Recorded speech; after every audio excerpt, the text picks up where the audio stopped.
Hey, what's up? This is Questlove, and I don't believe in time, and this is everything I do in a day. I will automatically wake up at 6:23 a.m. I don't know why it's 6:23, but literally when I open my eyes, it's like Groundhog's Day. I know it's 6:23 a.m. Absolutely no alarm.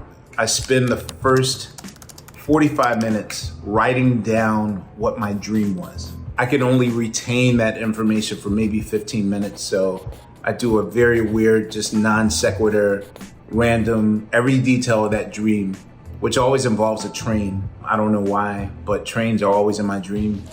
I'll spend the next 60 to 90 minutes meditating. After that meditation, I'll spend the other hour writing the 50 things that I want to accomplish in a day, in a year, in my lifetime. I feel like writing it down, it processes it to your mind that it happened. So by the time I'm done making my wish list, I'll say that my feet hit the floor around 11 a.m. I don't even touch my social media or my answering text message or emails until at least 11 in the mornings. At the time, I was quarantining on a friend's farm or ranch or orchard. It's either take your pick.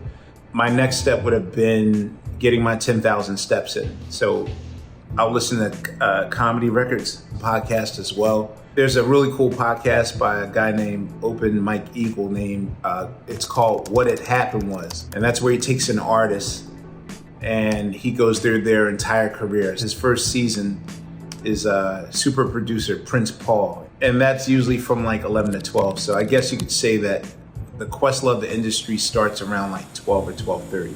I'll usually do like my first 3 glasses of water in the morning, and I take my vitamins. That's super important. The first thing I have in the morning is a Mark Hyman pecan shake. That's kind of my first meal of the day. I shower, I get dressed. Because my hair is in braids, I don't have to spend hours on my afro anymore, and I'm kind of fine with that. I know that people are used to like, oh, your iconic afro, but my hair's still there and I'm still me. So usually by 12:30, I'm in the car headed to 30 Rock because I have to get tested every day at a certain time when I go to that building. There's another therapeutic process that I do called pruning. The ride from my house to 30 Rock. I challenge myself every day to discover 100 songs I haven't heard before. I'll just pick one song and then you'll scroll to the bottom and it'll say, listeners also listen to blah, blah, blah, blah, blah. And then you pick that song and then you scroll to the bottom and you just get lost in a rabbit hole. I call it pruning because I will compartmentalize all those 100 songs to where they should go. Okay, this should go in my DJ set, but this should go in my driving mix in the daytime, but this is my driving mix for the nighttime, but this is my Sunday afternoon driving mix.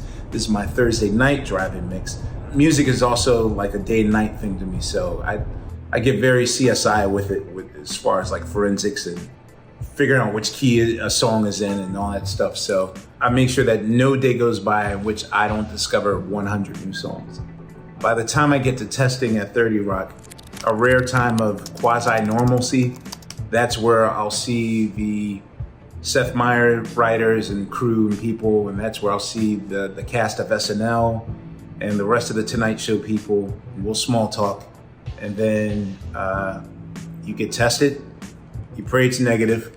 So there's always a moment where, they don't come back in 10 minutes with your result. You're panicking, like, am I getting sitting home today? So when that's done, I'll go to my office, my production team, I'll talk to them about, whatever adjustments we have to make for that day.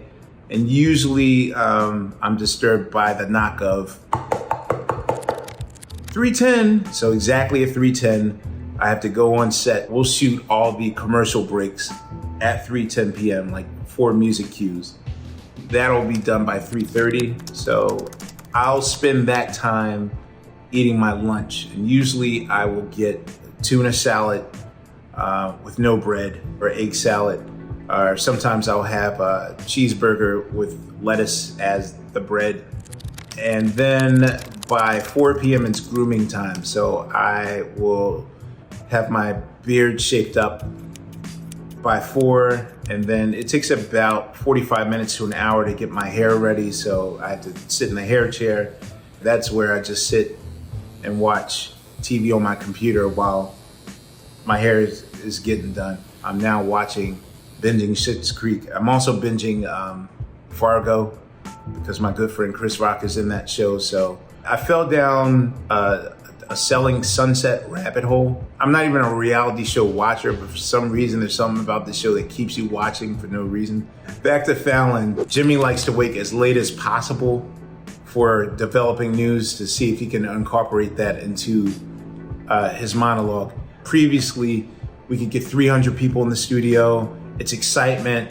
There's energy in the air. It's like a show. Now it's more like a public access show, and it's like just us. Oftentimes, we'll just riff with each other. It's sillier that way. Like, I love it when the joke doesn't land. Jimmy will edit that out, but for me, the funniest parts of the show is when he tells a joke and there's no laughter. And then we wound up laughing at that laughter, and then we wind up in a kind of an endless loop. I'll say that 6:10, it's done with, and then I have to sit in the grooming chair to rebraid my hair or take the powder, the anti-shine off. So usually around 6:30 p.m., either I'm going to sit with my engineer and work for the next 7 hours on a Roots project or something that I have to score. My dressing room is a fully blown out studio that I've made like 5 albums in. So I will either work on music or record my podcast, Questlove Supreme. Normally I know about the person that's going to be on the show, but I'll do the deep rabbit hole dive on the internet for anything that I missed. You know, some shows will end in an hour, like Joy Reid was like an hour.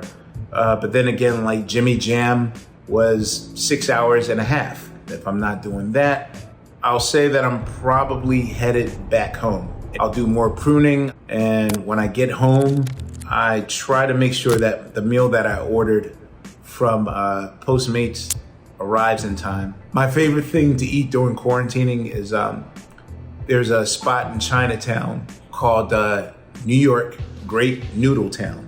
To me, they have the world's best duck and the world's best soft shell crabs. Sometimes I will also come home to DJ, and I do that mostly to raise money for the New York Food and Finance. It's a high school of students that are in the culinary arts. I'm done at, let's say, 11:30 midnight.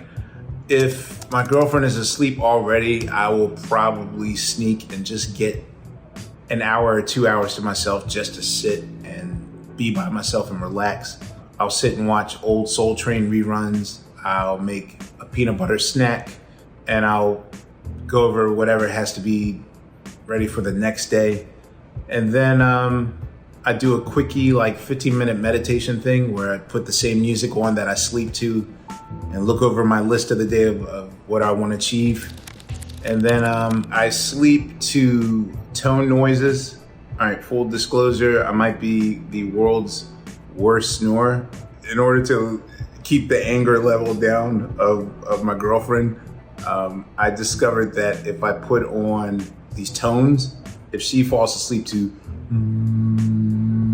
you can't hear the below it. You know, my bedroom kind of has those like Japanese shutters that completely turn the room black.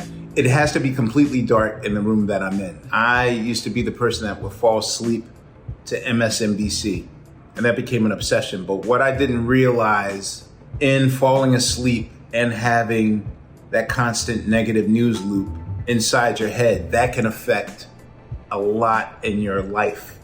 I made a deal with myself to not check the news, to not check my social media, to not even check messages. So that's the hardest drug to get off of. That's pretty much my routine. Guys, thank you very much for listening to that whole spiel, and that's pretty much everything that I do in a day.